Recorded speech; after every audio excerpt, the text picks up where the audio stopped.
တရုတ်ဟာကိုကန့်ရဲ့အချမ်းသာဆုံးမိသားစုတစုဖြစ်တဲ့မြေမိသားစုဝင်2ဦးအပါအဝင်လူပေါင်း12ဦးကိုပြီးခဲ့တဲ့ဇန်နဝါရီလကုန်ပိုင်းကတည်တံပေးလိုက်ပါတယ်။တရုတ်ကွန်မြတ်လိုက်တဲ့မြေမိသားစုဝင်2ဦးဟာကြန့်ခိုင်ဖွံ့ဖြိုးရေးပါတီလွှတ်တော်ကိုယ်စားလှယ်ဟောင်းဦးမြင့်လျှောက်ချမ်းရဲ့အသက်45နှစ်အရွယ်သားငယ်ဖြစ်သူညီကော်ချင်းနဲ့အသက်30အရွယ်မြီးမဖြစ်သူညီချင်းချင်းတို့ပဲဖြစ်ပါတယ်။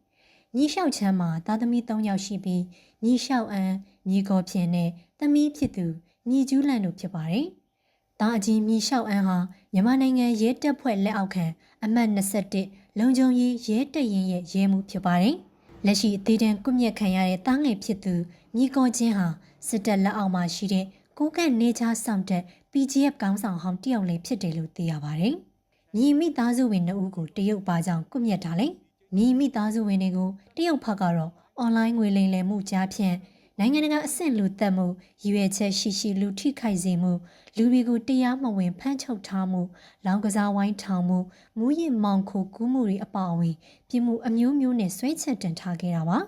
အဲ့ဒီအမှုနဲ့ပတ်သက်ပြီးတရုတ်နိုင်ငံဘက်က2024ခုနှစ်ကုန်ပိုင်းမှာမြေလျှောက်ချမ်းရဲ့သားသမီးမြေးတွေအပါအဝင်လူ40နီးပါးကိုဖမ်းဆီးဆွဲချက်တင်ခဲ့ပြီးစုံစမ်းစစ်ဆေးမှုတွေလှုပ်ဆောင်လာခဲ့ပါတယ်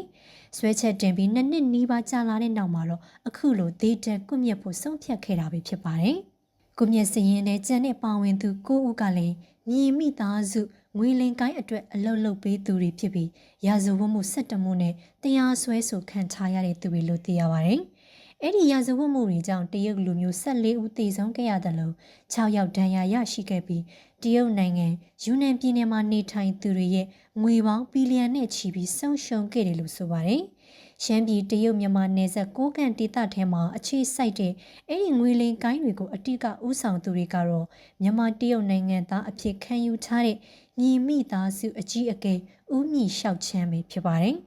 သူဟာပြည်ထောင်စုကြံ့ခိုင်ရေးနဲ့ဖွံ့ဖြိုးရေးပါတီကိုစားပြုလွှတ်တော်အမတ်တဦးဖြစ်ခဲ့တယ်လို့ကိုကန့်ကိုပိုင်အုပ်ချုပ်ခွင့်ရဦးစီးအဖွဲ့မှလည်းဒုတိယအကြီးအကဲဖြစ်ပါတယ်။ကိုကန့်ရဲ့အချမ်းသာဆုံးနဲ့ဩဇာအကြီးဆုံးမိသားစုကြီး၄စုမှာပဲလျိုဝေးအပြင်ညီမိသားစုလည်းပါပါတယ်။ညီမိသားစုဟာ2015ခုနှစ်ကတည်းကသူတို့ရဲ့ဩဇာအာဏာနဲ့လက်နက်ကင်တပ်ဖွဲ့တွေကိုတုံးပြီးရာဇဝတ်မှုအမျိုးမျိုးလုပ်ကင်ဖို့ငွေကြီးပံ့ပိုးကျိုးတော်နောက်ခံပေးခဲ့တယ်လို့လည်းသိရပါတယ်။သူတို့အတွက်အလုပ်လုပ်ပေးမဲ့ထောင်နဲ့ချီတဲ့သူတွေကိုထားဖို့စက်မှုစုံနဲ့ခြံဝင်းကြီးတွေကိုဝယ်ယူထူထောင်ထားတယ်လို့လည်းသိရပါတယ်။